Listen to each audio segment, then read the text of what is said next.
Because of my husband's illicit lover, he and his mother threw my 3-day-old infant and me out into a fierce snowstorm.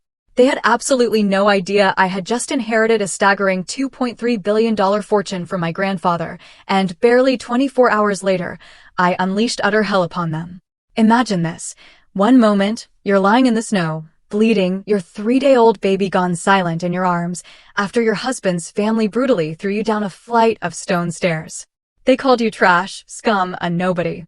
But what they didn't know, what they couldn't possibly fathom, was that in just 4 short hours, I would inherit $2.3 billion, and every single one of them was about to pay a price so steep, it would shatter their entire world. This isn't fiction. This is my story. My name is Olivia Hayes, and what you're about to hear is how I went from dying in that snow to utterly destroying an entire dynasty. How a family who believed they were untouchable learned the hardest lesson of their lives. Never, ever underestimate the woman you threw away. They had humiliated me for 3 agonizing years. They'd even recorded my worst moments for their 500,000 followers, a sick kind of entertainment. They tried to steal my baby using a corrupt legal system. They truly believed their money and power made them invincible. Oh, but they were wrong. So incredibly wrong. Because when I walked into that boardroom 8 weeks later, with platinum blonde hair, a multi-billion-dollar empire backing my every move, and 4 million people watching it all unfold live, let's just say the look on their faces when they realized who I really was. That moment alone, it was worth every single tear, every single bruise, every single breath of suffering. But what made it legendary? They had signed a consent form without reading it, just as they had forced me to do, time and time again. Karma, you see, has a truly beautiful sense of irony. Stay with me until the very end, because the twist in that courtroom, the FBI arrests, and what ultimately happened to each and every one of them, you truly won't believe how this story ends. And if you've ever been told you're nothing, if you've ever been thrown away, believe me, this story is for you. It was February 14th, Valentine's Day. The day my entire world fell apart. I was dragged across cold, unforgiving marble floors, my 3-day-old daughter Charlotte screaming, terrified, in my arms. And then, they threw us down a long, brutal flight of stone stairs, in the middle of a blizzard. It was savage. But, like I said, what they didn't know is that just 4 hours later, I would inherit $2.3 billion. And I was about to make every single one of them pay for what they did. You have to stay until the end. Because when they finally realized who I really was in that boardroom, that video went viral. It didn't just expose them, it destroyed them. 4 million people watched them beg. And it was glorious. Let me take you back to where it all truly began. 3 days earlier, I was in a hospital bed at Mercy General. My body was still screaming from an emergency C-section. The pain was excruciating, spreading from the incision in my abdomen with every breath. But nothing, absolutely nothing, compared to the hollowness I felt inside. My husband, Ethan, hadn't visited me in 52 hours. Not once. I had been counting. Every single one. The nurses kept giving me those pity glances, whispering when they thought I couldn't hear. I kept telling myself he was just busy, that he'd be here soon. God, I was so naive. It was still February 14th, Valentine's Day. The cruel irony of the date wasn't lost on me. Little Charlotte slept in the bassinet beside my bed, her tiny face a little yellow from jaundice. The doctor said it was common, nothing to worry about. But every time I looked at her, my heart ached with a raw, primal fear. She was so small, so fragile, so perfect. And her father hadn't even bothered to meet her. I was still connected to IVs in both arms, still had a catheter. The pain from the incision was a constant 7 out of 10, even with the Percocet they gave me every 4 hours. Every movement was agony. Around 11 p.m., my best friend Jessica snuck into the room. She worked in the ICU downstairs and had been checking on me during her breaks. "Olivia, look," Jessica said, her voice tight with something I couldn't quite identify. She looked worried. Really, really worried. Not just sympathetic. "I need to show you something. Please, don't get upset, but you have to see this before anyone else tells you." She handed me her phone, already open to Instagram. I looked at the screen, and in that sterile hospital bed, my entire world shattered into a million pieces. There it was. Ethan's account. A picture of him with another woman. She was beautiful, radiant, and clearly pregnant too. Her hand rested on her belly in that universal gesture of mothers-to-be. They were at a fancy restaurant, a 5-star place I could never afford. A place Ethan had never taken me. The caption read, "With my real family, finally being honest. Hashtag blessed, hashtag new beginnings, hashtag truth. Posted 6 hours ago.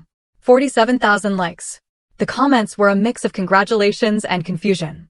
Hey, aren't you married? Someone asked. Who's the other one? Demanded another. But most were just heart emojis and celebrations of his supposed truth. I felt as if someone had reached into my chest and squeezed my heart in their fist, hard, until it turned to dust. Olivia, Jessica said softly, her voice barely a whisper. It gets worse.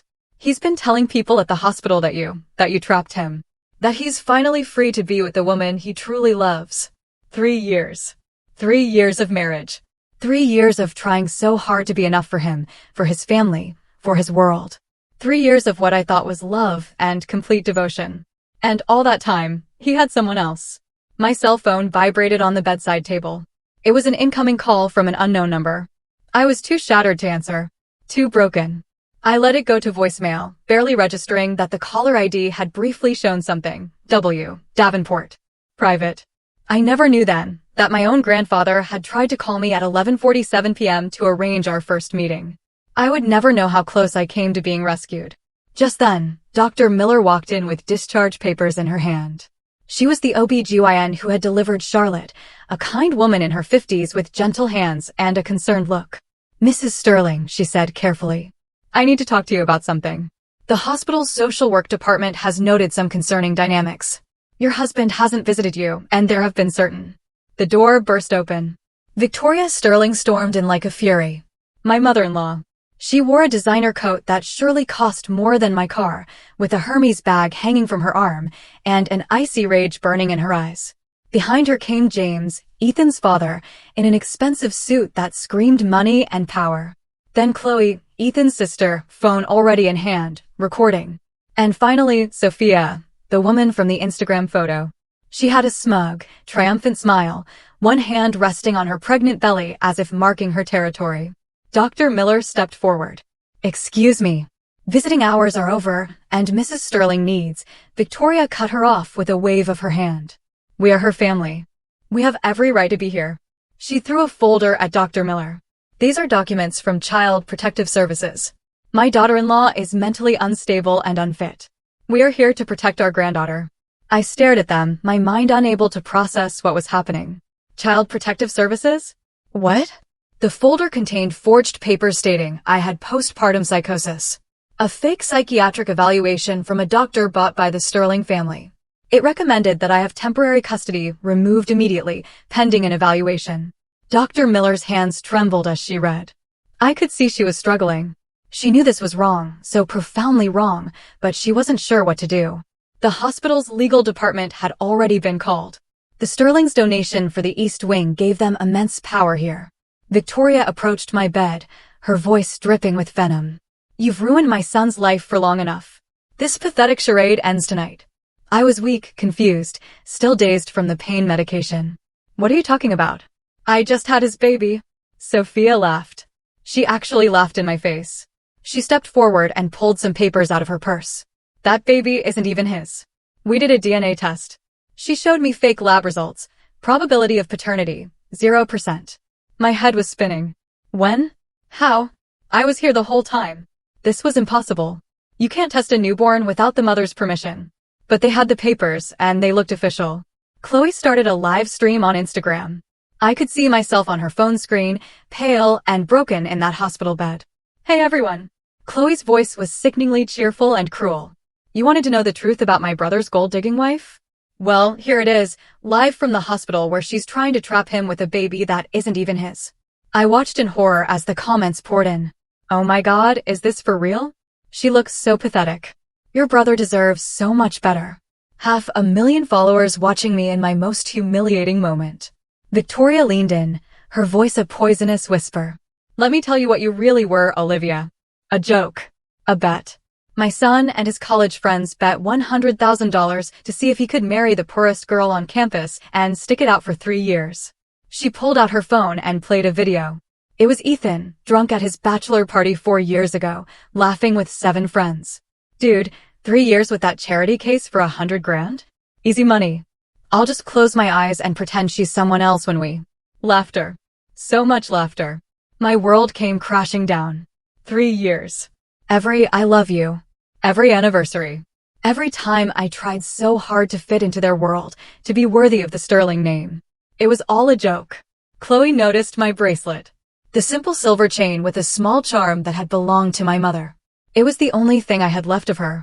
Ooh, what's this? Chloe sneered. Your precious family heirloom? She tried to snatch it. I pulled my arm back sharply and a sharp pain shot through my abdomen. Don't touch it. It's the only thing I have of my mother. Victoria slapped me. Hard. The sound echoed in the quiet hospital room. Dr. Miller gasped. That's assault. I'm calling security. James's voice was sharp. We are security at Davenport Memorial Hospital. My family donated the entire East Wing. Call whoever you want. What they didn't know, what none of them knew, was that the hospital was named after my grandfather. They had just threatened me in my own family's hospital. Jessica burst into the room. What the hell is going on in here? Hospital security arrived, but they looked confused. James's donation gave him power. They didn't know what to do. Victoria threw divorce papers at me. Sign them now or social services will take your baby tomorrow morning. We have doctors who will testify that you're unstable. You'll never see her again. I was sedated, terrified, the pain from my wound unbearable. The room was spinning. Please, I begged, tears streaming down my face. Please don't take my baby. My hands were shaking so much I could barely hold the pen, but I signed. Sophia leaned in, her hot breath on my ear. Did you really think someone like you could keep a Sterling? You're a nobody, and you'll always be a nobody. Victoria smiled, cold and triumphant. You're discharged. Come to the mansion tomorrow to pick up your junk, and then disappear forever. And, just like that, they were gone. I collapsed to the floor, a mess of tears. My whole body was shaking. Jessica held me. We're calling the police. This is coercion. They're forcing you. No, I whispered, broken. They have lawyers. So much money. I have nothing. I just want my baby to be safe. Dr. Miller took out her phone. I didn't see that she was recording the whole argument. I didn't know that her profession required her to report abuse, and she took her duty very seriously. I'm documenting this, she said quietly. What they're doing is abuse. But I was so broken I didn't care. It's no use. They always win. It would matter a lot, though. I would find that out later. At that moment, I still didn't know. The next morning, February 15th, I took an Uber to the Sterling mansion in a wealthy suburb. I didn't have money for my own car. Ethan had controlled every penny during our marriage. Little Charlotte was in a hospital car seat, wrapped in a thin blanket. She looked so small, so helpless. At 3 days old, her life was already a mess. The mansion loomed before us. A classic piece of architecture that screamed old money from every column and window. I had lived there for 3 years, and not for a single day did it feel like home. I still had my key. When I entered, all the household staff, the ones I thought were kind, avoided my gaze. Some even smiled mockingly. I found all my belongings already packed. They had been thrown into trash bags at the entrance as if they were garbage. With trembling hands, I walked to my room. No, it wasn't the master bedroom. Ethan and I never shared it. I always slept in the service area at the back of the house because to them, I was never family. Everything was destroyed. My clothes were soaked with water from the fountain ruined. My books were torn apart, the pages scattered on the floor. The photos of my mom had been burned in the fireplace. I could still smell the ash. My mother's jewelry was gone. I found Chloe in the master bedroom, wearing it. It was my mom's pearl necklace. The one thing I treasured more than anything in this world. Ooh, this old thing? Chloe laughed, taking a picture of herself. It looks better on me anyway. Finders keepers. As I walked through the mansion one last time, the memories hit me like a ton of bricks. The first year, Thanksgiving. Victoria made me serve the guests while the family ate. When I tried to sit down, she said, "The help doesn't eat with the family, dear." Ethan said nothing. A charity gala, the second year. I wore a borrowed dress because I had no money. Victoria told me not to embarrass them, to stay in the back, not to talk to anyone important. James put me on coat check while Chloe mingled, showing off her designer dresses. The third year, Christmas. The Sterlings opened gifts worth thousands of dollars. Ethan's gift to me? A vacuum cleaner. Everyone burst out laughing. Victoria said, "At least now you'll be useful for something." 3 years of humiliations, one after another. I packed what little was salvageable into a small suitcase. Charlotte started to cry. She needed a diaper change and to be fed, but I had nowhere to do it. Just as I was about to leave, Victoria's voice boomed over the intercom. Olivia, dear, to the main hall. Now. We're all waiting for you. My stomach dropped to my feet. The main hall was gigantic, with marble floors I had been forced to scrub so many times. A crystal chandelier that cost more than most people make in a year hung from the ceiling. There was the entire Sterling family, gathered as if they were a tribunal about to deliver my sentence. Victoria was in the center, like a queen presiding over her court. James by her side, the king. Chloe on the stairs with her phone in her hand, already recording. Ethan leaned against the wall, unable to even look at me. And Sophia clung to Ethan's arm with that victorious, sickening smile. Near them were 4 security guards I had never seen before. Big men. Hired muscle. Victoria's voice was icy. Before you go, and we forget you exist, you will kneel and apologize for wasting 3 years of our time and for trying to trap my son with an illegitimate child. I clutched Charlotte tighter to my chest. No. I'm leaving. Let me go. James's threat was quiet, but deadly. Either you kneel, or we'll make sure every homeless shelter in the state knows you're an unstable child abuser. Social services will hunt you down. I'm not kneeling. Victoria signaled to the security guards. It all happened too fast. One guard grabbed my arms. I screamed, please. I have my baby. Please don't hurt her. Another guard ripped Charlotte from my arms. The pain was immediate, unbearable. My C-section stitches tore from the struggle. I felt something warm and wet spreading through my clothes. It was blood. Charlotte was screaming. That high-pitched newborn cry that meant distress. That meant terror. Chloe was live-streaming the whole thing. This is what happens when gold diggers mess with the wrong family. Watch karma in action. The comments poured in. She deserves it. Throw her out on the street. Fake baby mama. 500,000 people watching me being destroyed. The guards dragged me across the marble floor. I was too weak to fight, still recovering from surgery. The blood loss made me dizzy. My shoulder hit the corner of a marble column with a sickening crack. Pain exploded in my arm. It was probably dislocated. My bracelet got caught on the marble edge. The charm broke off and rolled across the floor. A maid picked it up and pocketed it. At that moment, I didn't know she would be important later. I was bleeding, screaming, begging. Sophia stood there, laughing. How pathetic. Ethan, seriously, you wasted 3 years on this. Ethan's voice sounded empty. Dead. Just get her out of here. He didn't even have the courage to feel guilty. They reached the massive oak doors of the entrance and threw them open. Outside, a snowstorm was in full force. It was freezing. The wind chill made it feel like below zero. The snow was falling so thick you couldn't see 10 feet in front of you. The wind howled like a living, furious animal. They threw me down the stone stairs. I tried to curl up to protect myself, but I landed hard. 5 steps. Each one agony. My already injured shoulder took the brunt of the impact. I landed in the snow at the bottom, my blood staining the white ground red. My bag flew after me, its contents scattered, medications, diapers, a change of clothes. Everything I had left in the world. Then, a security guard threw Charlotte at me. I barely managed to catch her, pulling her to my chest to protect her from the cold. Chloe shouted from the doorway, "Don't come back or we'll have you arrested for trespassing. Say goodbye to your fake baby." Victoria's final words cut through the wind. This is where trash belongs. The doors slammed shut with a boom that echoed down the empty street. There I was, sitting in the freezing snow. Blood everywhere. A dislocated shoulder. My C-section wound reopening. Charlotte's cries were getting weaker. And that was so much worse than her screams. I had no phone. It had broken in the fall. No money. No coat, just a thin hospital sweater. No real shoes, just hospital slippers that were already soaked. I honestly thought Charlotte and I were going to die there. "I'm so sorry, my baby," I whispered, tucking her inside my sweater to try to share my body heat. Mommy tried. "I'm so sorry." Charlotte fell silent. That terrified me more than anything. Babies don't go quiet in the cold. Not unless something is very, very wrong. "Please don't leave me," I begged her still, little body. "Please. You're all I have." My vision started to blur. Hypothermia was setting in. I could feel my body shutting down. I closed my eyes, ready to let go.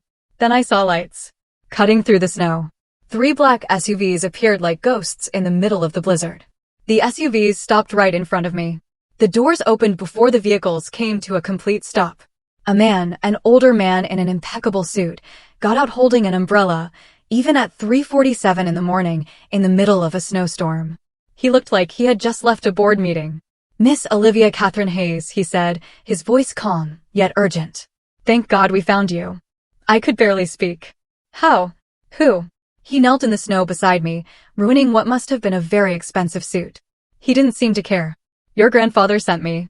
We need to get you both to safety now." Behind him, a team of paramedics in Davenport Global medical uniforms ran towards us with thermal blankets and medical equipment. "Grandfather," I managed to say. "My mother's father. He died before I was born." "I don't have." "Yes, you do. William James Davenport. And we need to get you to the Davenport Medical Center immediately. Your daughter is 10 minutes away from critical hypothermia." The paramedics worked with professional efficiency. They wrapped Charlotte and me in thermal blankets. They put in 4 in my arm because I was so dehydrated. Oxygen for Charlotte because her breathing was shallow. Someone immobilized my shoulder. Pressure bandages for the bleeding. They put us in a heated SUV. The warmth felt like heaven after that brutal cold. The older man, whom I would soon learn was named Richard, sat in the vehicle with us, supervising everything. Through the blizzard, the professional drivers drove as if they could see perfectly. Richard was on the phone, his tone calm and efficient. "Dr. Anderson, ETA, 8 minutes. I have a 28-year-old female, post-op day 3 C-section, active bleeding, possible shoulder dislocation, moderate hypothermia, and a 3-day-old infant with severe hypothermia in critical condition. Prepare the NICU and trauma." A paramedic was checking Charlotte's temperature. "It's low," he said quietly. "We need to warm her slowly. Normal for newborns is around 98.6. If she got much colder, her organs would start to be damaged." I watched them work on my daughter, too exhausted to do anything but trust these strangers who had appeared out of nowhere. We arrived at the private Davenport Medical Center at 4:15 a.m. This was not Mercy General where I gave birth. This was something else entirely. A private hospital for the ultra-rich. Marble floors, original art on the walls, rooms that looked like 5-star hotel suites. Charlotte was rushed to the NICU. A team of 6 specialists attended to her instantly. Dr. Anderson, the best pediatrician, spoke to me as they worked. "You brought her in just in time. 5 more minutes and we would be talking about permanent damage." They took me to a private suite that looked like a luxury hotel room. They set my shoulder, which was excruciatingly painful, but necessary. They restitched my C-section wound, gave me a blood transfusion, and put me on 4 antibiotics as the risk of infection was very high. Finally, they gave me painkillers that actually worked. I woke up at 11 a.m., 7 hours later, with sunlight streaming through the windows. For a moment, I thought it had all been a nightmare.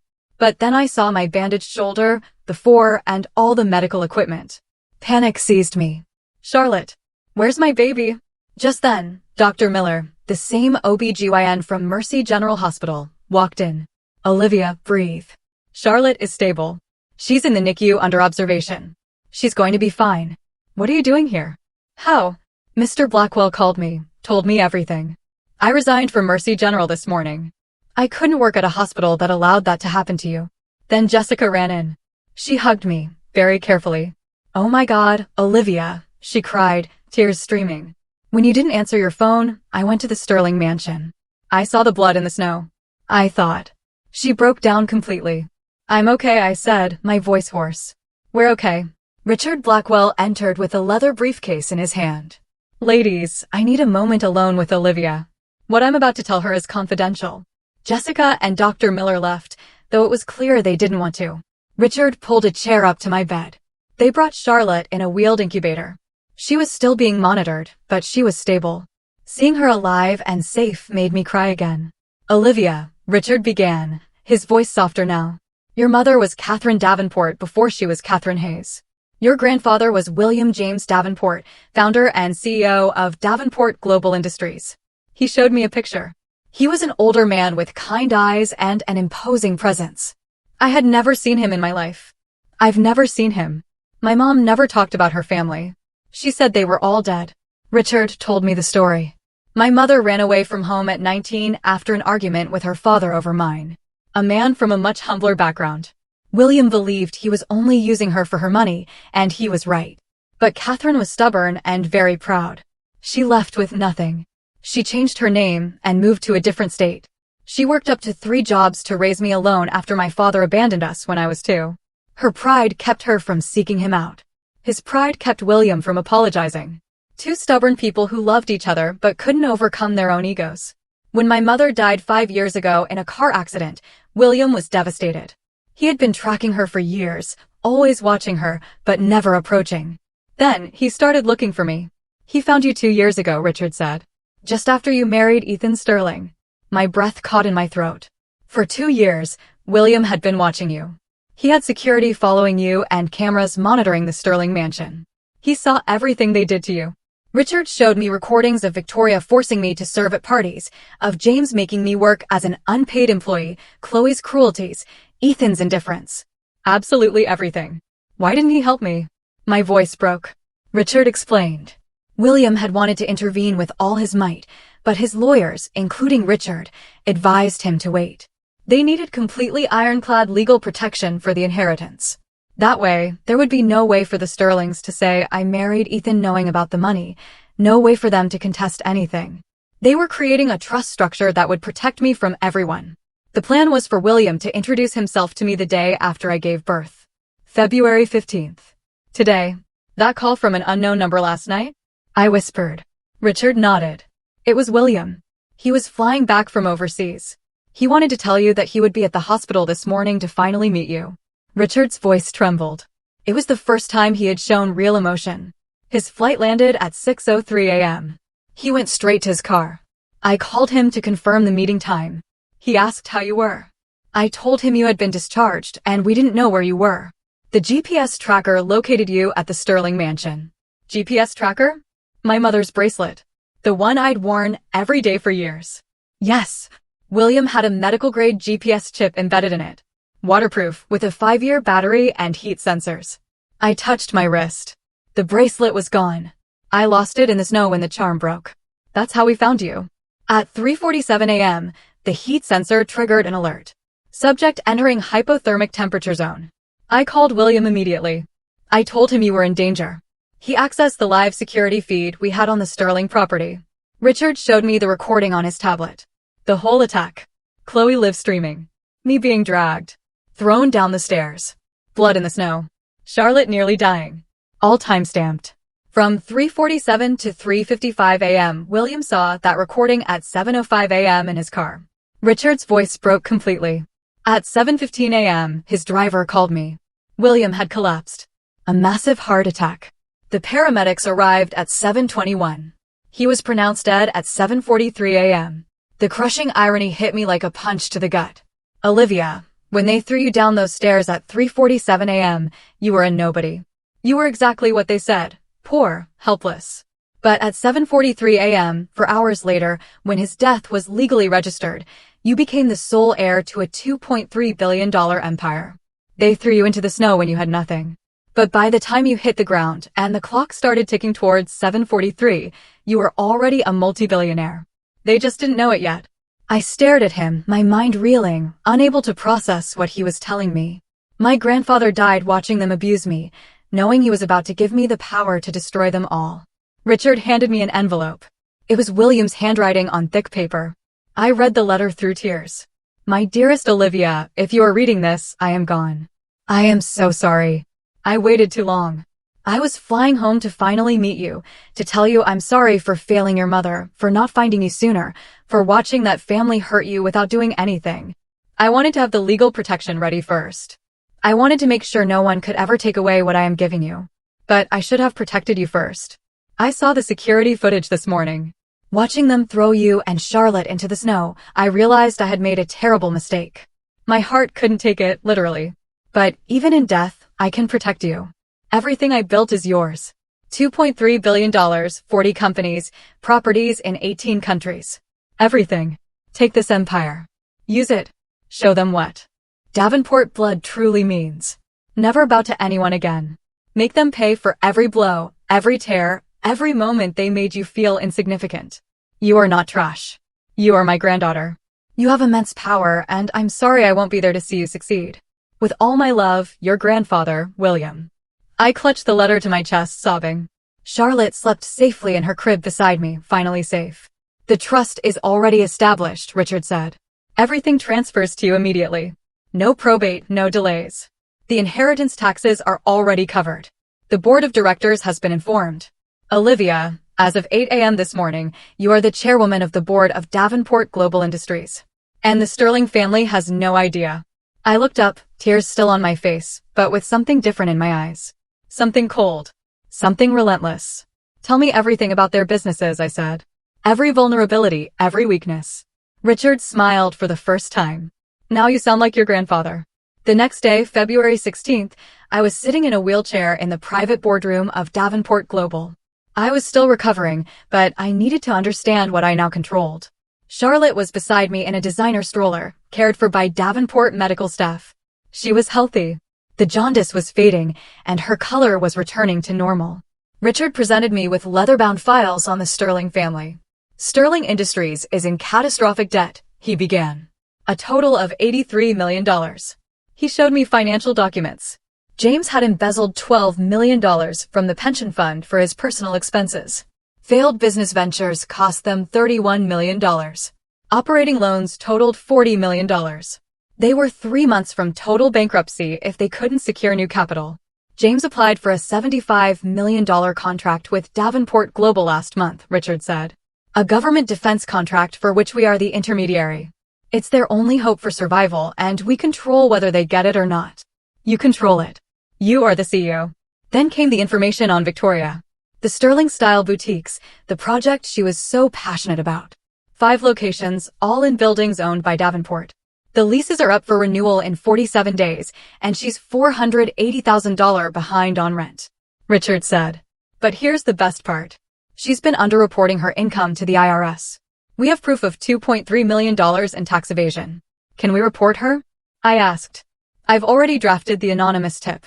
I'm just waiting for your authorization. A private investigator presented Chloe's file. Chloe Sterling, 32 years old. Claims to be 26 on all her social media. He showed me her driver's license next to her Instagram bio. The birth dates didn't match. Multiple plastic surgeries, none declared.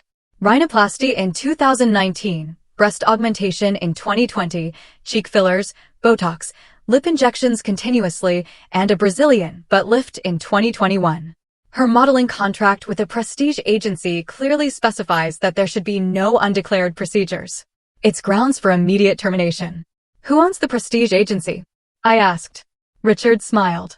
As of yesterday, you do. Davenport Global bought it 2 weeks ago. Chloe doesn't know yet.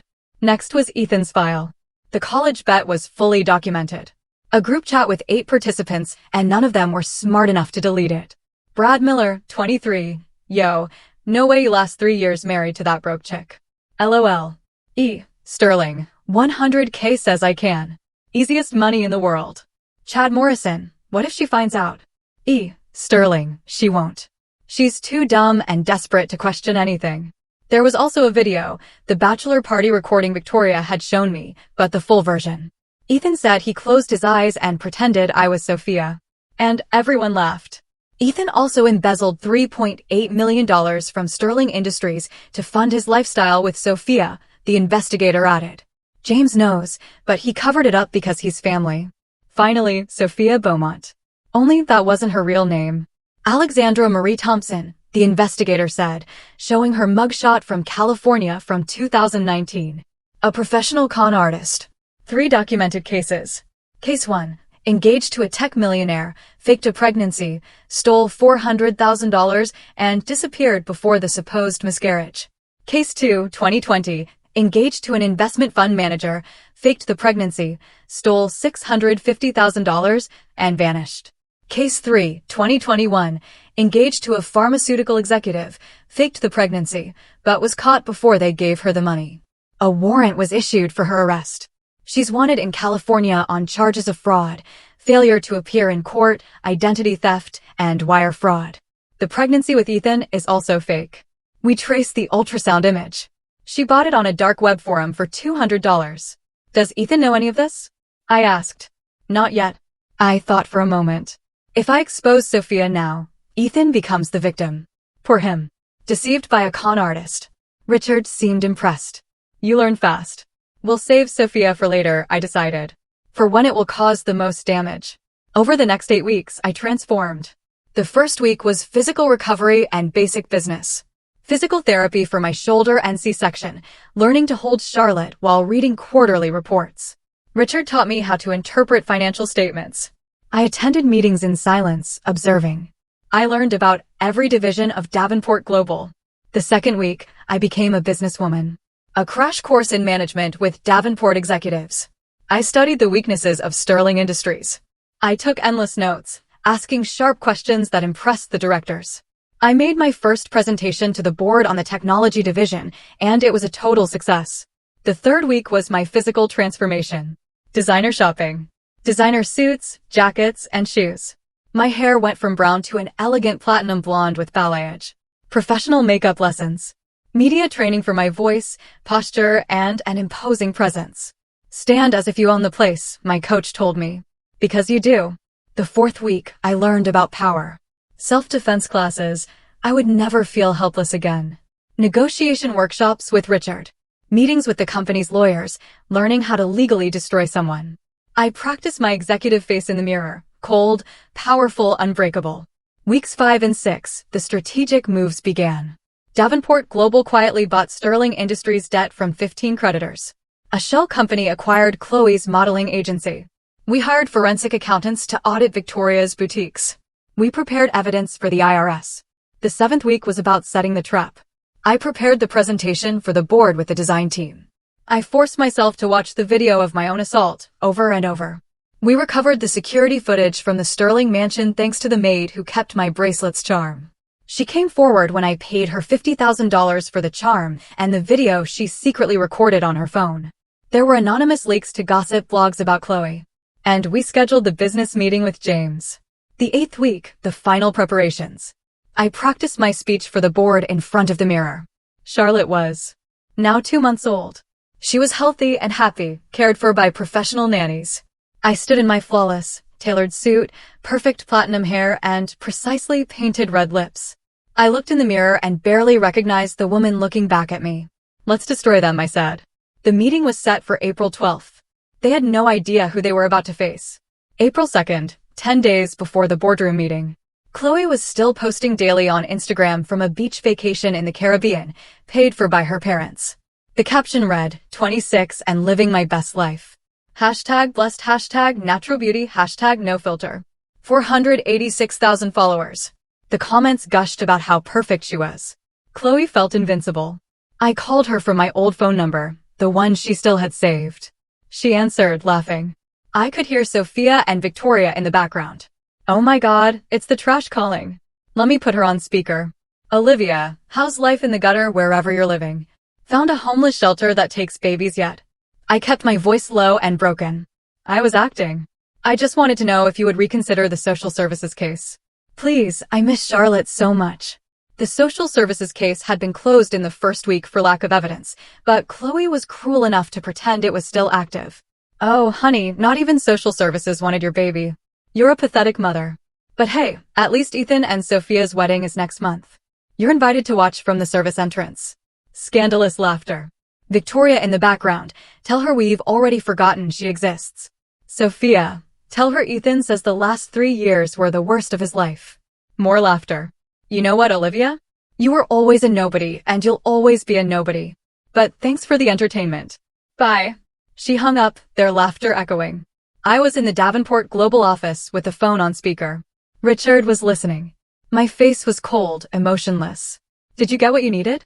Richard asked. Yes. Execute the Chloe package now. April 3rd, 6 a.m. A popular gossip blog published a post. Instagram influencer Chloe Sterling. The lies behind the likes. A full report with evidence. Her real driver's license showing she was 32. Medical records showing all her plastic surgeries, legally obtained through medical billing audits. Before and after photos. A comparison of her natural beauty claims against the reality of the surgeries. Financial documents showing that her parents funded 70% of her influencer lifestyle. Screenshots of her lying to brands about her age. The article went viral in less than 2 hours. Hashtag Chloe Sterling Exposed was the #1 trend on social media. TikTok videos analyzed every photo for evidence of surgery. Beauty YouTubers made videos titled Chloe Sterling Lied to Us. Sponsors started canceling. A major makeup brand, breach of contract. False representation. A popular clothing brand, we demand honesty. Your contract is terminated. A diet tea company, we are terminating our partnership. Effective immediately. 12 more brands pulled out in the next 4 hours. At 9 a.m., the prestige modeling agency sent an email. Dear Chloe, due to contractual violations regarding undisclosed procedures and misrepresentation of your age, we are terminating your contract effective immediately. Please return all agency property by the end of today. Chloe had no idea I owned the agency. At 11 a.m., she did a live stream on Instagram, crying with all her makeup running. Guys, this is all lies. I'm 26. I've never had surgery.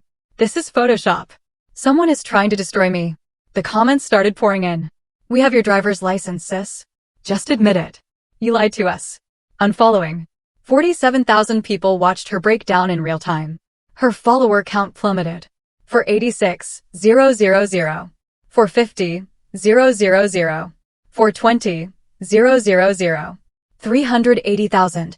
Chloe sobbed into the camera. Please.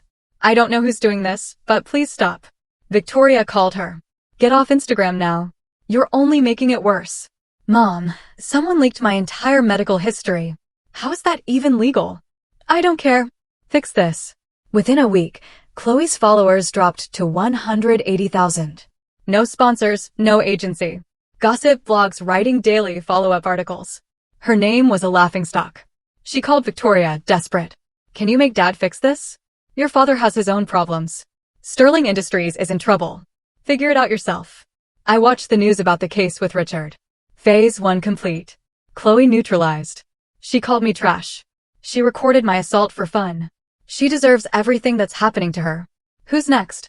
Richard asked. Sophia. And then we'll leave Victoria and James for the boardroom. April 5th. The Sterling Mansion.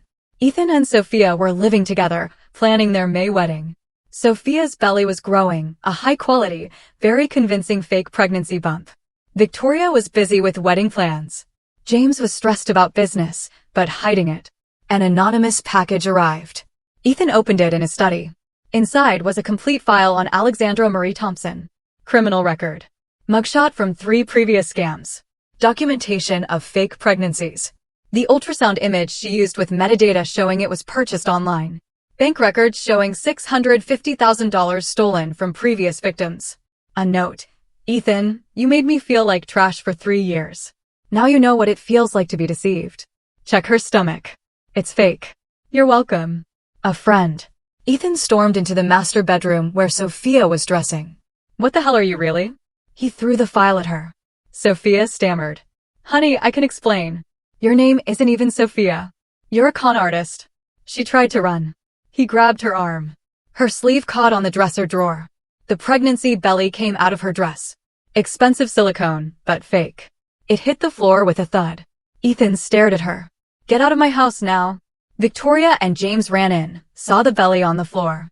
Victoria gasped. James picked up the file. She's wanted in California. Sophia tried to grab her purse. James blocked the door. You're not going anywhere. I'm calling the police.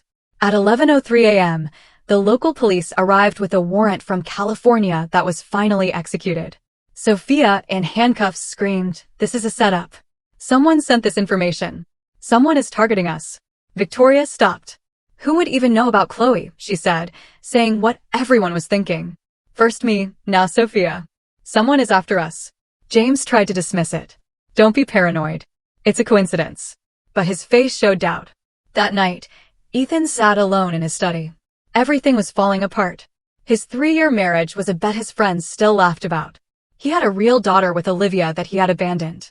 Sophia was a con artist. The company was failing. Everything he touched turned to trash. He pulled out his phone, looked up my old number, now disconnected. He almost called to apologize. Victoria came in. Don't even think about it. Maybe we were too hard on her. The baby? Charlotte, she's my daughter, and Victoria slapped him. That woman is gone. She's nothing. Focus on what's important. Saving this family's business. And if someone is attacking us for what we did to Olivia. Victoria laughed. Olivia? That pathetic girl is probably dead in a ditch. She has neither the resources nor the brains to come after us. I watched them through a hacked security feed, hearing every word. My expression was, I see. April 6th. I watched the Sterlings tear each other apart on the security cameras. Richard said, the Sterlings are destroying themselves. Ethan and Sophia are separated. Chloe's career is ruined. Victoria is panicking about money. You could stop here. Take Charlotte. Move to another country. Live your life. They're already suffering. I looked at 2.5-month-old Charlotte, smiling up at me. Maybe he was right. Maybe revenge isn't worth it. They're destroying themselves. I just want peace. I want Charlotte to grow up away from all this ugliness. I started planning to move to Europe. Davenport Global had offices overseas.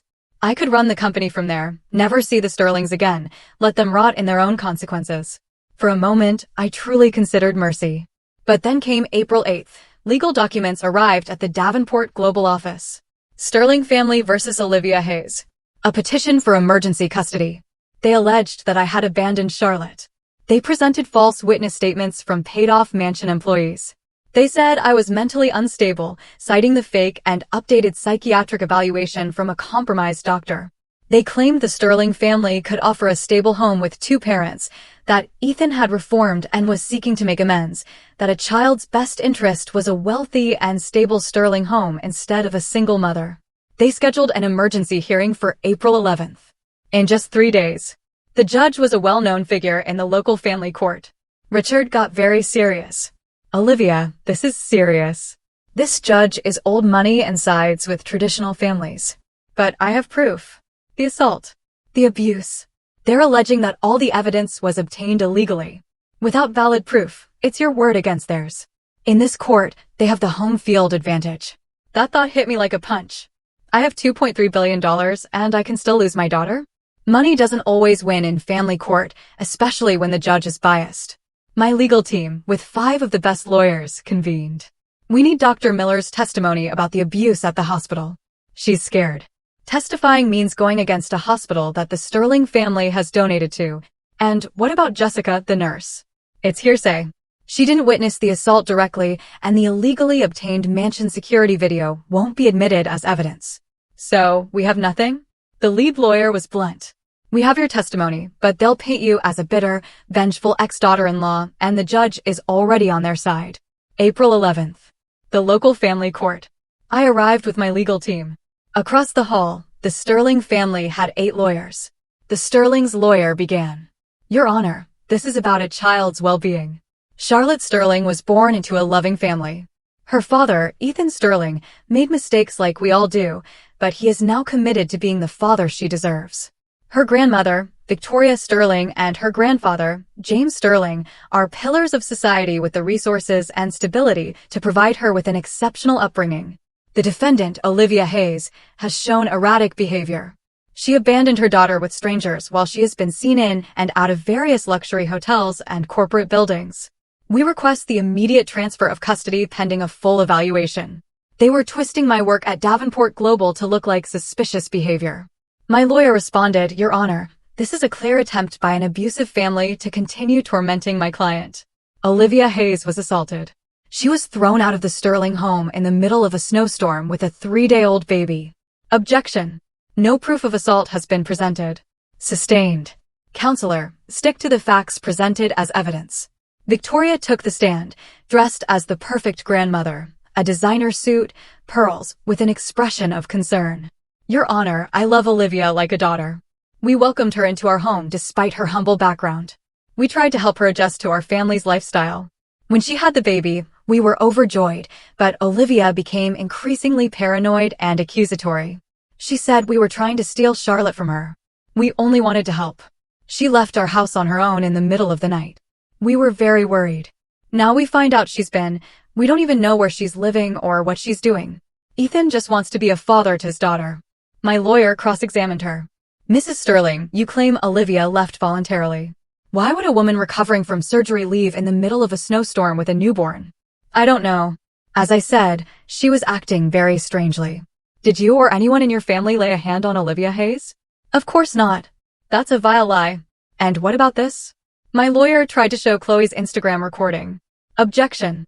That recording was obtained without permission and has been edited. Sustained. I will not consider illegally obtained evidence, Chloe testified, well-coached and very calm after her public humiliation. Olivia always resented our family. She was jealous of me, of our lifestyle. The night she left, she was screaming at my mother, threatening us. We tried to calm her down, but she ran out into the snow. I was afraid for the baby, so I recorded to document her erratic behavior for child protection. Ethan gave the performance of his life. Your Honor, I made terrible mistakes. I was a bad husband. I neglected Olivia, and I'm deeply ashamed. But I love my daughter. I want to be her father. I'm in therapy now, working on being a better man. My family can offer her stability, a home, resources, and a future. Olivia, I don't even know where she lives. How could she properly care for Charlotte? Then I took the stand. I told the whole truth. The bet, the abuse, the hospital setup, how they threw me into the snow. The Sterling's lawyer tore me apart. Miss Hayes, you claim abuse, but you don't have a single piece of evidence. No police reports, no hospital records of this supposed assault. Your only witnesses are friends who will, of course, support you.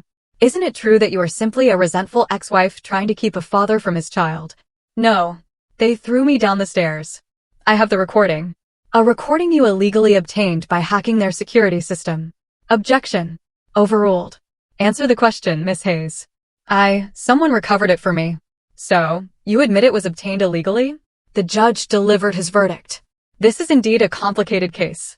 However, it is my duty to prioritize the well-being of the child. While Miss Hayes appears to be a loving mother, I am concerned by the lack of solid evidence to support her serious accusations. In contrast, the Sterling family has demonstrated resources, stability, and a genuine desire to provide for Charlotte. Therefore, I grant temporary custody to Ethan Sterling and his family for a 30-day evaluation period. Miss Hayes will have supervised visits twice a week. I felt my world collapse. No, please. They brought Charlotte in from the waiting room. I held her and sobbed uncontrollably. No, please don't take her from me. Please. A social worker gently took Charlotte from my arms. Victoria took her with a mocking smile. Charlotte cried, reaching her little arms out to me. I broke down. This was worse than the snow, because this time I had money, power, and resources. I had everything. And I still lost. The system had failed me. On the courthouse steps, camera flashes went off nonstop. The press was covering the case. Victoria took Charlotte to the Sterling's car with Chloe by her side, looking victorious. Ethan didn't even look at me. That night, alone in the Davenport Global penthouse, I couldn't stop staring at Charlotte's empty crib. I called Richard. I tried to do things the right way, legally and civilly, and they still won. They took my daughter. We'll appeal. We'll fight. No. My voice changed. It became cold. Final. The rules are over. No more playing their game. You told me I control the board? Well, I'm flipping it over. Set up the meeting for the contract. I want them all in that room. April 12th, tomorrow. Olivia, are you sure? They want a war? They'll get annihilation. I worked from midnight to 6 a.m. I called Dr. Miller. I need you to testify. I will protect you. She was crying. I'm scared. So am I said. But we're doing it anyway. My team found Chloe's undeleted Instagram live stream from the hospital, saved on Instagram servers. It was legally accessible. My lawyers filed an emergency motion with the new evidence. I didn't sleep. I put on my armor, a white designer pantsuit, perfect platinum hair, red lipstick. I looked in the mirror. Let's end this. April 12th, 2 p.m. Davenport Global Headquarters in a major city, 52nd floor. The Sterling family arrived in an older model luxury car. Their newer car had been repossessed. They looked worn. James's suit didn't fit right anymore from the weight he'd lost from stress. Victoria's jewelry was clearly costume, not real. She had to pawn the real stuff for rent. Chloe wasn't wearing designer clothes. Her hair wasn't professionally done, and she looked exhausted. Ethan was hungover and defeated. But they tried to look confident. This $75 million contract was their only hope. In the elevator, Victoria said, "Remember, we are the Sterlings. Old money. They will respect that. James, just let me handle the negotiation. We need this contract or we're finished." Chloe checked her phone. At least the situation with Olivia is resolved. The judge gave us Charlotte. Ethan said nothing, just stared at the elevator floor. The elevator opened on the 52nd floor. Breathtaking floor-to-ceiling windows, the city skyline, modern art, obvious wealth. The receptionist directed them to the main boardroom. It was enormous. Glass walls overlooking a famous landmark. A conference table that could seat 20. At the head, the CEO's chair was turned away, facing the city. 8 board members in expensive suits were already seated. Security guards stood at the exits. A massive screen hung behind the CEO's chair. The Sterling family sat across from the CEO's chair. James cleared his throat. Thank you for this opportunity, too. My voice cut him off. Hello, James. The chair swiveled slowly. There I was, in a position of total power. Flawless platinum blonde hair. White designer pantsuit. Red-soled heels. My grandfather's signet ring. Red lipstick. A glacial expression. Hello, Victoria. Chloe. Ethan. Their reactions happened in slow motion. The color drained from James's face. He stumbled backward into his chair. Victoria fainted outright. Chloe caught her, looking at me in complete horror. Chloe's jaw dropped. She couldn't process what she was seeing. Her phone fell from her hand. Ethan was completely frozen. His eyes wide, unable to speak. The security guards stood in front of the exits. No one was leaving. James recovered enough to speak. Weak. What? What is this? Is this some kind of joke? I stood up and walked slowly around the table. My voice was calm and deadly. Please sit. We have a $75 million contract to discuss. Victoria came to, hysterical. This is insane. It can't be. You're a nobody. I am Chairwoman Olivia Catherine Davenport, CEO of Davenport Global Industries, sole heir to my grandfather, William Davenport's $2.3 billion empire. I pointed to the portrait hanging on the wall, the official photo of William Davenport. And you're here because you applied for a contract with my company. Ethan finally managed to speak. This is impossible. How are you here? Let me tell you a story. I pressed the remote. The screen behind me lit up. The first slide showed February 15th, 3:47 a.m. The video of me being thrown down the stairs of the Sterling mansion. Timestamped. Clear as day. Victoria screamed, "Turn that off. You can't show that." But the video played in its entirety. Chloe live streaming. Me being dragged across the marble floor. The blood on the ground. Victoria demanding I kneel. The guards ripping Charlotte from my arms. Me thrown down the stairs. The blood in the snow. The doors slamming shut. The boardroom was dead silent. Even the executives who hadn't seen this looked horrified. February 15th, 3:47 a.m. You threw me down those stairs. At that moment, I was exactly what you said I was, a nobody. Poor. Weak. Trash. The next slide showed William James Davenport's death certificate. Date of death, February 15th, 7:43 a.m. For hours later, my grandfather died of a heart attack after watching the security footage of what you did to me. His will made me his sole heir, effective immediately upon his death. I paused for maximum impact. So when you threw me into that snow at 3:47 a.m., I was a nobody. But by the time I hit the ground and the clock started ticking towards 7:43 a.m., I was already a multi-billionaire. You just didn't know it yet. Victoria whispered, "Oh my God." Without knowing his wife had just inherited a multi-billion-dollar empire, her in-laws and mistress threw her into the snow. It's an amazing headline, don't you think? Now, let's talk about your situations. The next slide showed James Sterling's finances. All in the red. Sterling Industries, $83 million in debt. Except it's not $83 million anymore. As of 3 weeks ago, I owned $75 million of that debt. I bought it from your creditors at a nice discount. And I'm calling it due. Today. You have 48 hours to pay in full, or I will seize all your assets. James tried to speak, but no words came out. Oh, and this. The FBI logo appeared. Email chains showing James's embezzlement from the pension fund. The FBI received these documents at 9 a.m. Expect charges by the end of the week. Next slide. Victoria Sterling's boutiques. Sterling-style boutiques. 5 locations. All in my buildings. You are evicted. Effective immediately. The locks will be changed at 5 p.m.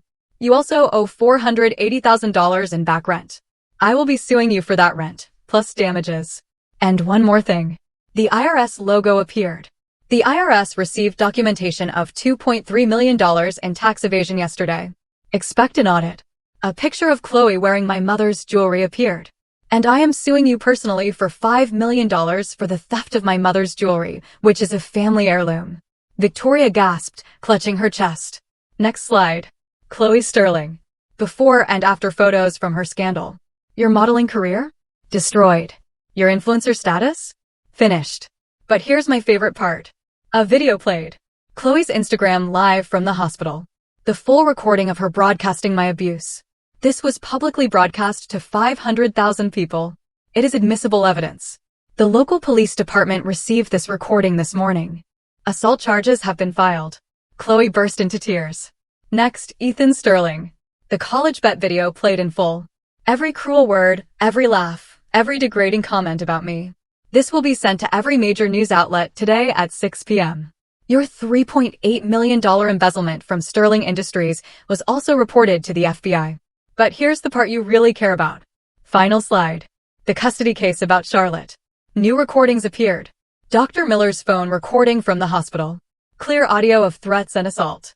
Chloe's Instagram live, legally admissible as a public broadcast. The testimony of 3 former Sterling estate employees whom I paid to tell the truth. An emergency motion was filed this morning in the family court.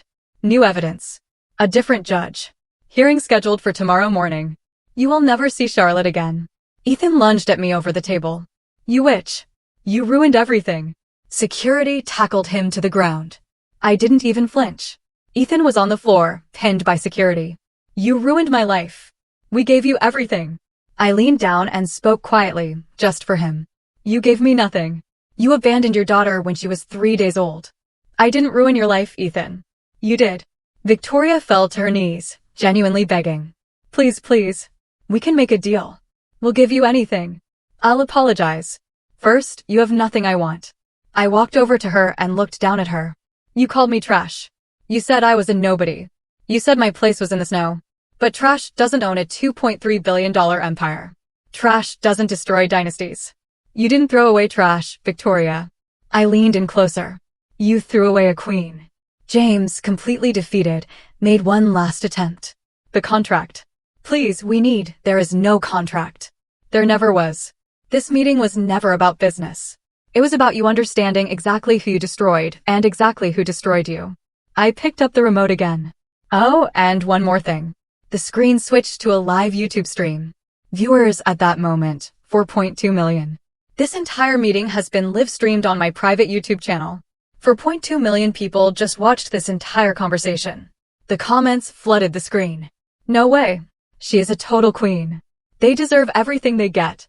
This is the best revenge I've ever seen. Olivia Davenport is my hero. Chloe's voice was shrill. You can't. That's illegal. We didn't consent to check the NDA you signed when you entered this building. Clause 47. Media consent for business meetings. I handed Victoria the paper she had signed without reading. You didn't read it. I learned that from you. Always read what you sign. It was a direct reference to the hospital scene where they forced me to sign the divorce papers. Security escorted them out, and they weren't gentle. Victoria was being dragged. You'll regret this. We'll sue you. Sue me with what money? You're bankrupt. Goodbye, Victoria. Chloe was sobbing. I'm sorry. I'm really, really sorry. Please. You recorded my worst moment for entertainment. You wanted me to go viral for being humiliated. Congratulations. Now you're viral too. Ethan looked me in the eyes one last time. Olivia, please. Charlotte is my daughter. No, she's my daughter. You're just the sperm donor who abandoned her. You will never see her again. Security forced him out. James just walked out silently, broken, defeated. His empire was over. I was left alone in the boardroom, looking out at the city skyline. Richard came in. The stream is still live. It's up to 5.8 million viewers. I just nodded. My phone vibrated. It was a text from Dr. Miller. Emergency custody hearing tomorrow. With the new evidence, we are going to win. Charlotte is coming home. For the first time in months, I smiled. A real, genuine smile. Outside the Davenport Global building, the Sterling family was met with absolute chaos as they exited. There were about 50 reporters. Camera flashes were nonstop. Questions were shouted at them. Is it true you threw a newborn into the snow? Did you marry her for a bet? Are you going to be arrested? FBI agents were already waiting for them. James Sterling, Ethan Sterling, you are under arrest for embezzlement and wire fraud. They were handcuffed, read their rights. Victoria and Chloe weren't arrested at that moment, but the press cornered them. Chloe's phone was blowing up with hate messages. Victoria just tried to hide her face. On social media, The news was a global trend. Hashtag Sterling Family Exposed was #1. Hashtag Olivia Davenport was #2. And hashtag Billion Dollar Revenge was #3. The next morning was the custody hearing. After Dr. Miller's recording and Chloe's live stream, the judge ruled immediately. I was granted full custody of my daughter. The Sterlings were denied all visitation while their criminal trial was pending. When they finally handed Charlotte to me, I held her and couldn't stop crying. She was safe. She was finally truly safe. 6 months passed. It was October 15th. I was on the cover of a major business magazine. The headline read, "Olivia Davenport, the CEO who came from nothing." Davenport global stock had risen by 40%. We expanded into 3 new markets. I was in my office with Charlotte, now 8 months old, playing on a mat by my desk. Jessica came to visit. "You did it," she said. "We did it," I corrected her. And so, the fate of the Sterling family was sealed. James was found guilty. 12 years in a federal prison for embezzlement. Victoria ended up on house arrest. She filed for bankruptcy. She now works at a department store to pay her tax debt and lives in a small, one-room apartment. Chloe faced no criminal charges, but her career was destroyed. She got a job at a call center. Her Instagram followers dropped to just 12,000. She lost 97% of them. Ethan took a plea deal, 7 years in prison, and formally signed away all his parental rights to Charlotte. Sophia, or rather Alexandra Thompson, was found guilty in California, 15 years in prison for multiple counts of fraud. Sometimes people ask me if I regret anything, if the revenge was really worth it. And I just think of the $50 million I donated to shelters for women and victims of abuse. I think of all the women who have written to me, telling me their own stories of how they survived and found the strength to move on. The original video of the assault has been viewed over 127 million times. The Sterling family became a global symbol of karma and justice. Their cruelty was exposed for all to see. Was it worth it? Every damn second. Let me tell you something I learned on this journey. Something I wish someone had told me when I was lying in the snow, convinced I was worthless. Pain doesn't break everyone.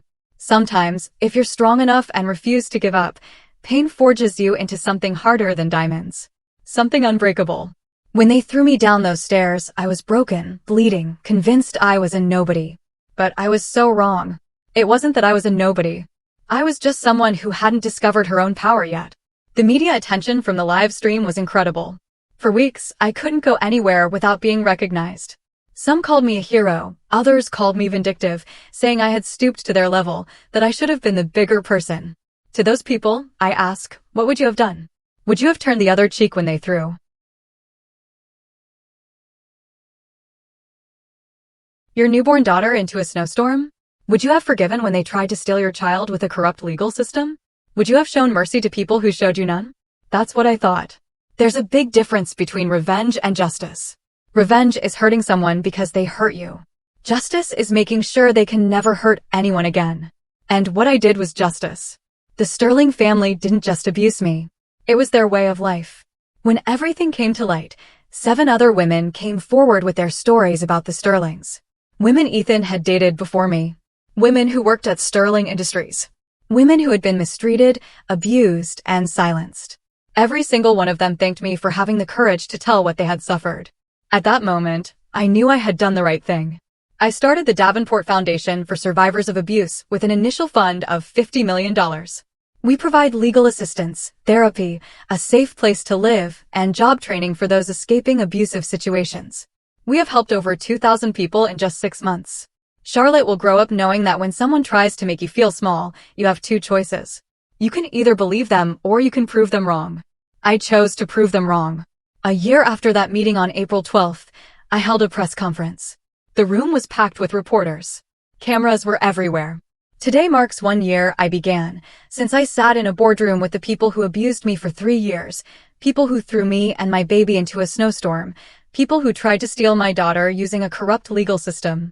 Today, I stand here as the CEO of a successful company, as the mother of a happy and healthy daughter, and as a woman who did not let cruelty define her.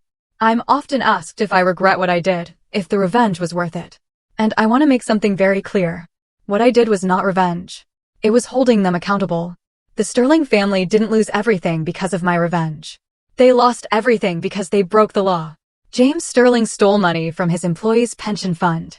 Victoria Sterling evaded millions in taxes. Ethan Sterling committed fraud, and Chloe Sterling assaulted me and broadcast it to 500,000 people. I didn't destroy them. They destroyed themselves. I just made sure the whole world saw it.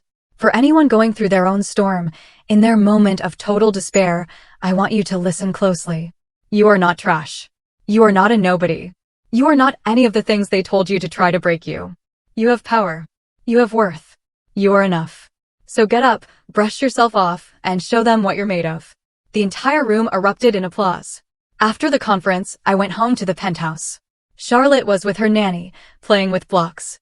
As soon as she saw me, she smiled and held out her little arms.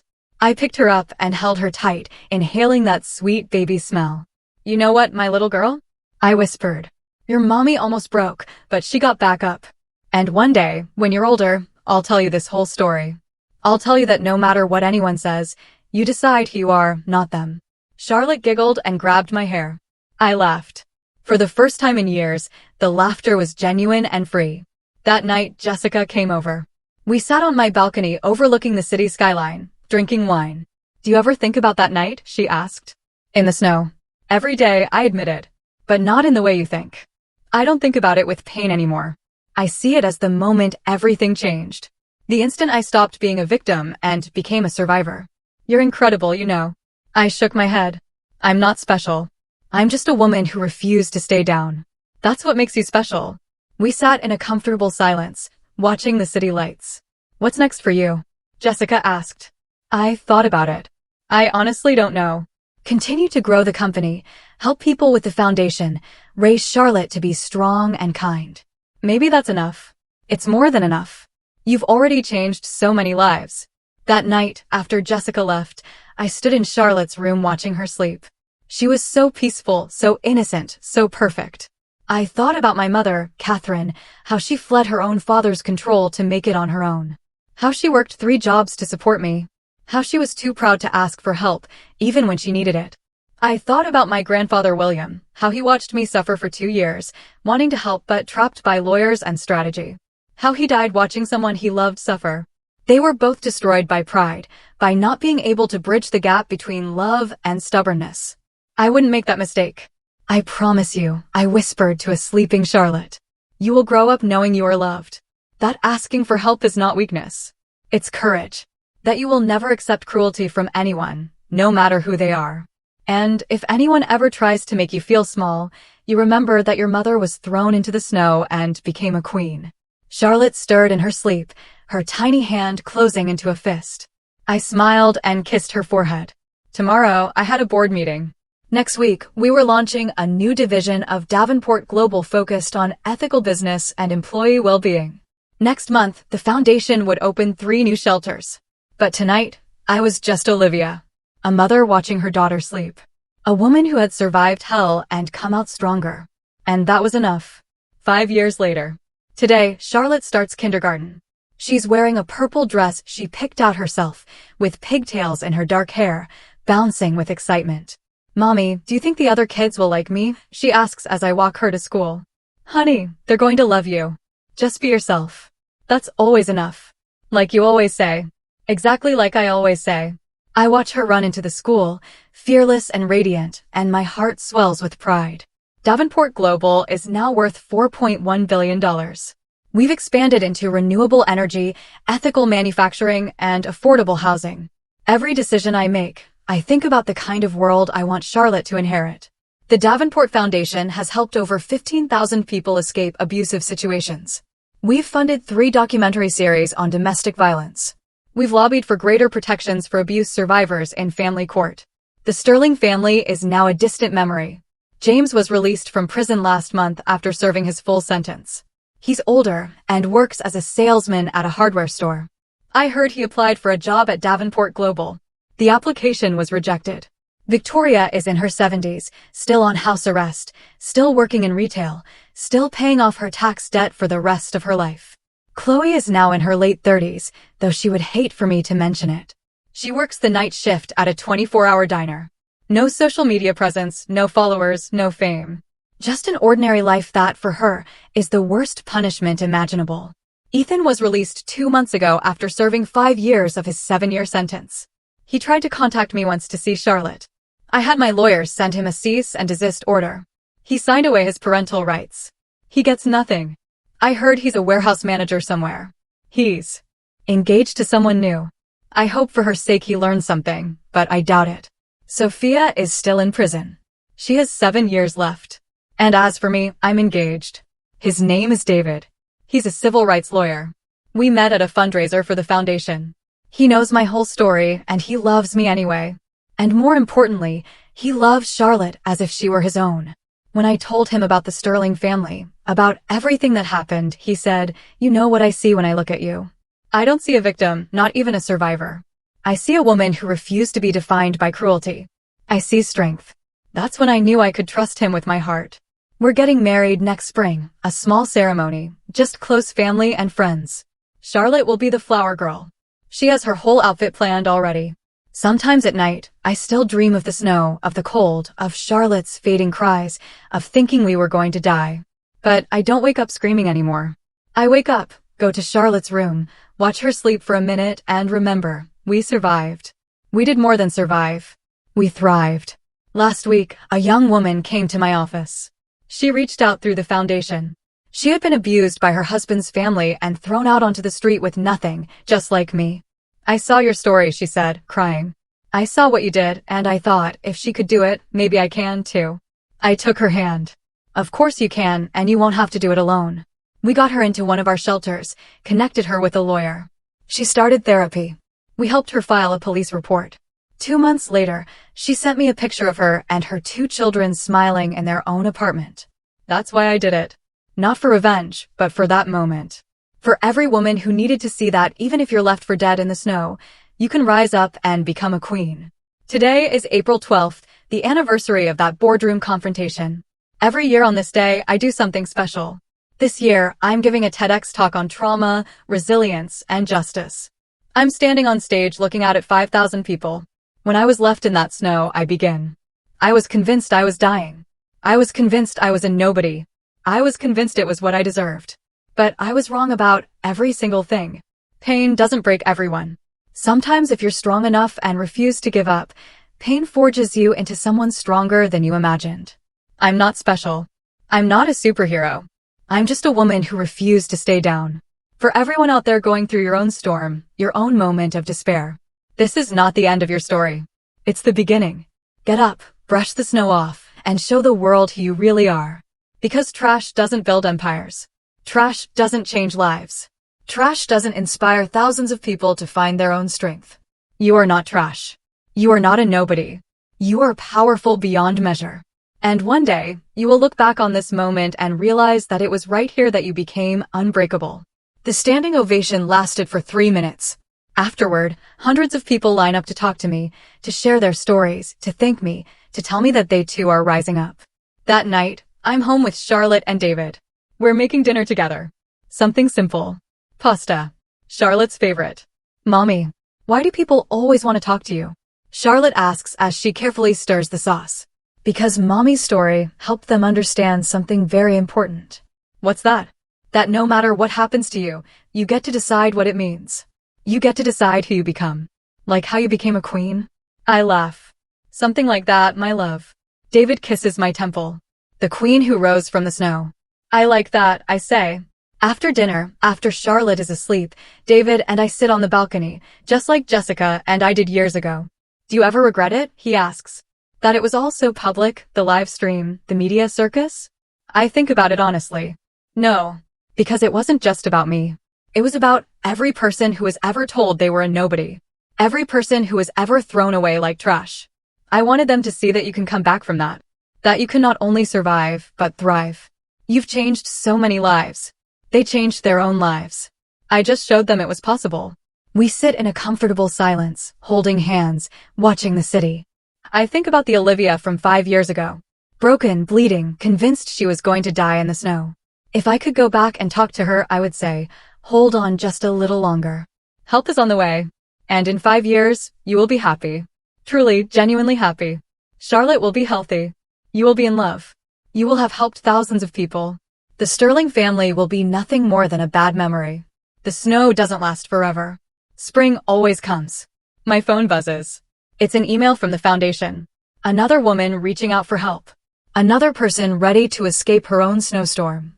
I reply immediately, connecting her with resources, letting her know she's not alone.